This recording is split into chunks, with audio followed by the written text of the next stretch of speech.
I don't really have much of an update on the dually, but let's get you guys caught up. So, as you guys can see, I got the duals on. Now, this is probably frowned upon. So what I ended up doing is I'm using the shank lug nuts. Like, oh, I got some right here. Oh, I thought I had some right here. I still don't have some here. Ha. Like these. So, what I did is drill them out with a 3/4 inch drill bit. I drilled them out with a 3/4 inch drill bit because these, the outer diameter of the lug nut is just under that. Let me set you guys up real quick. So, the lug nuts, the actual shank is right under 3/4 inches. So, sits at 0.731. Now, 3/4 inches is 0.75. So it worked out perfectly. I just bored those the lug nut holes on wheels and just popped these in, and these slid all the way through both wheels and got those mounted up. Now, the reason that I confidently did that is because the inside wheel is hub centric. So even if I messed up the holes, the wheel's gonna self-align on the hub. And also, since I got these faced, they also made the outside wheel hub centric to the inside wheel. So what I love about Wheels a Million is you can't mess them up. So I got those bolted up, both sides, gravy. Talked to Keith this weekend. Today is Monday. He messaged me Saturday, I think. He's making the jig for the new control arm, so I'm just waiting on that. I went ahead and took the opportunity to rebuild my booster. This one was leaking out of the weep hole, and inside that piston, that where you push the brake that actually activates the master cylinder, there's a seal in there that seals around that, and it was leaking. And that's where, if you guys remember, if you've been watching since the beginning, that's where all that oil that was all over the firewall came from. And I found that out when I started it because I ended up with that, and it was all power steering fluid. So that's done. I'm pretty much just waiting off suspension.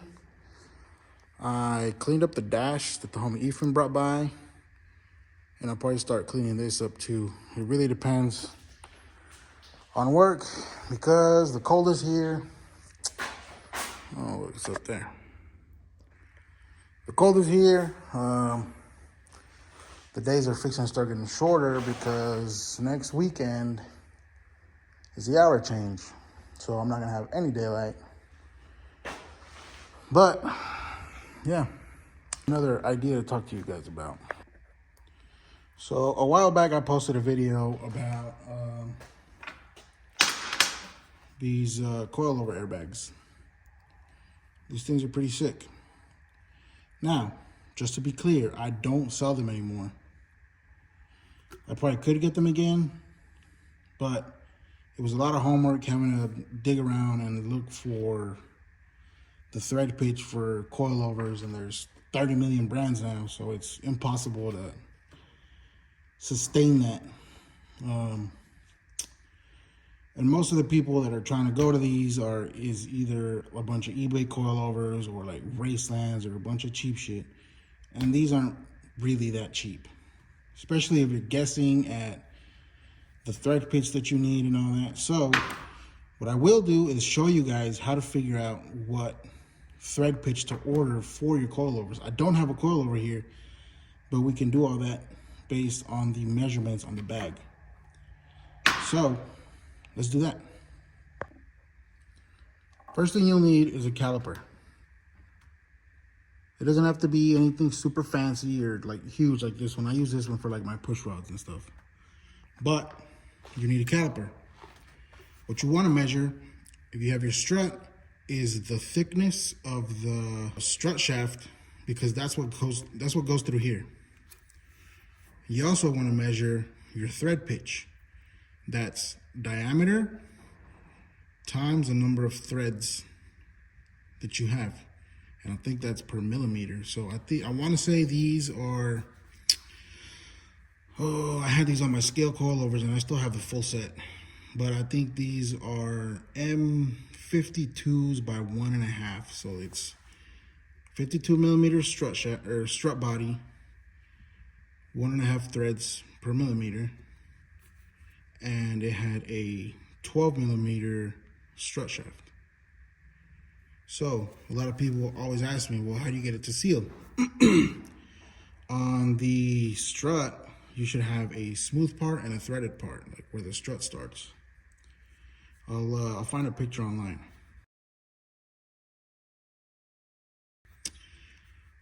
But that smooth part, I don't know if you can see in there, it seals on these O-rings. It's got 2 O-rings here, right?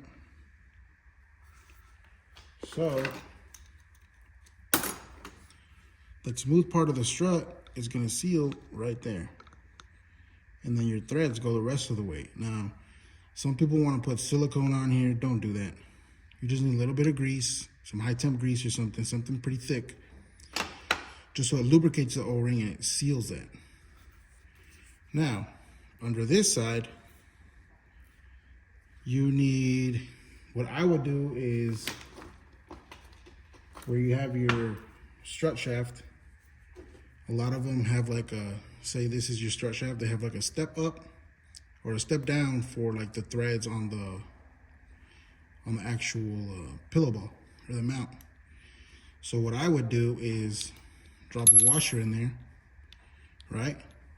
It sits on that strut shaft where it tapers down. And then I would drop an O-ring. Let me grab an O-ring.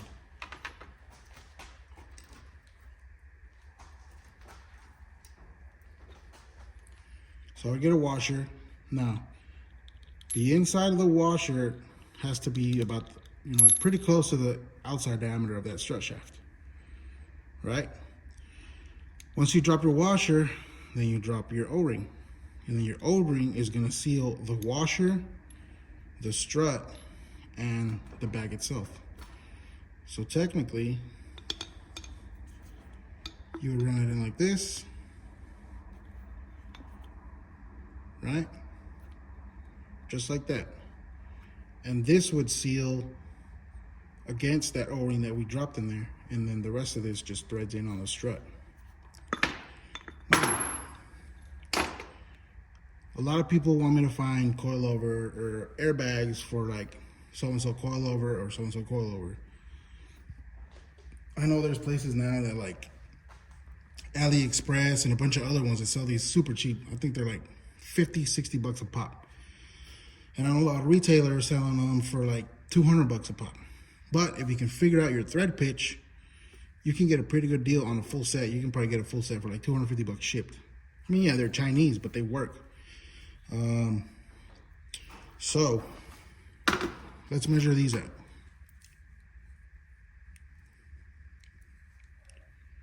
So we're gonna do all this in millimeters. Okay? Zero that out.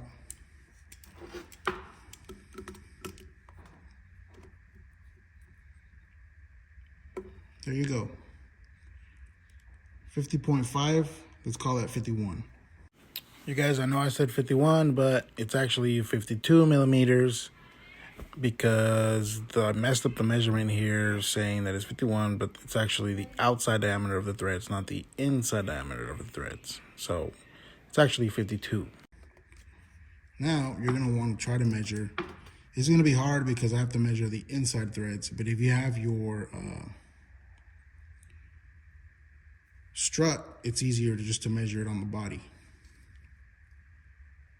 So what you want to do is get this down to 1 millimeter. Close enough.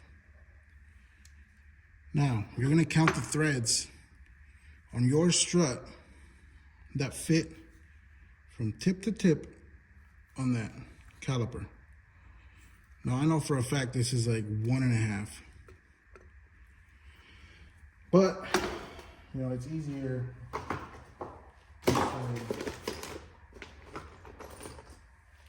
Let's say this one. This is a metric bolt, right? So we got, that's one thread. Let's see if we can focus. That's one thread. But it falls pretty close to like 1 1/4. That's the hard part, is you're gonna be kind of guessing.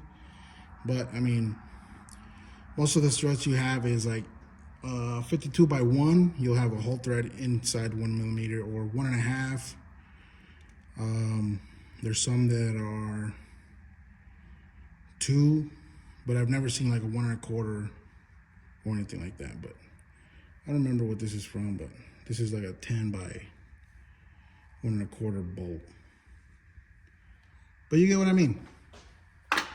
Once you measure that, you get your diameter, you get your thread pitch. And also, if you don't want to do all this, you can, there's some like little tools that they sell on Amazon where you can just test it. And it pretty much just drops in the thread, and that'll tell you exactly what thread it is. It's stamped on, it's like a little key. You just pop it in there and it tells you what thread it is. And then you just got to measure the diameter of the strut. After you do that, then we measure the size of the shaft. Now, I don't have a coilover, but you would measure the outside, and that would tell you what it is. And most of the ones I've seen are either 12 millimeter or a 14 millimeter.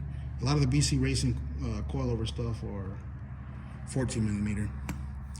But see here, we got this one, 12.18, 12 millimeter.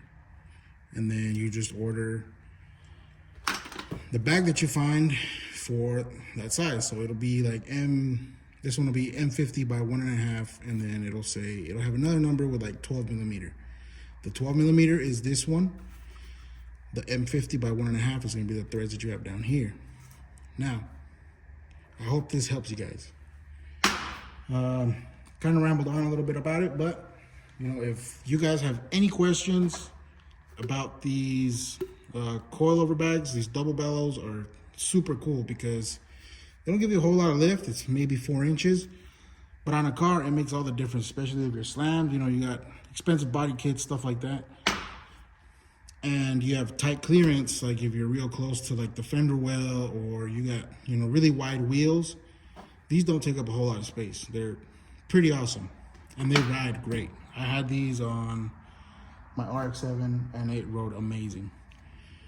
Also, there's sleeves, and the sleeves are the same thing. Let me go grab them. And here's a sleeve. So this one, measurements are all the same. You just get a lot more lift. Now these, the tricky part about these is that when you air out, when it airs out, it has to roll over this.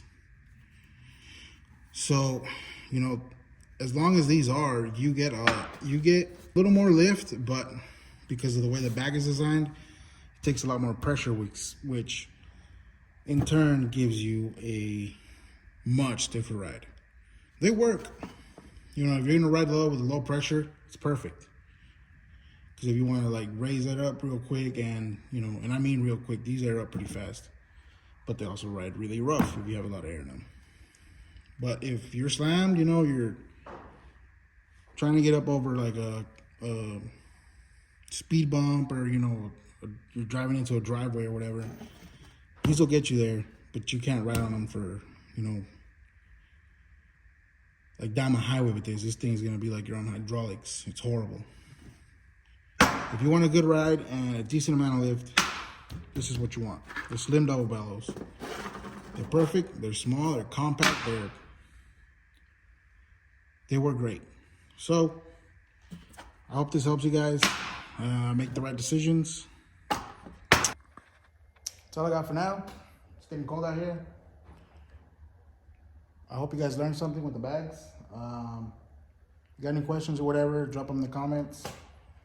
Like, share, subscribe, ring the little bell. Thanks for hanging out. Peace.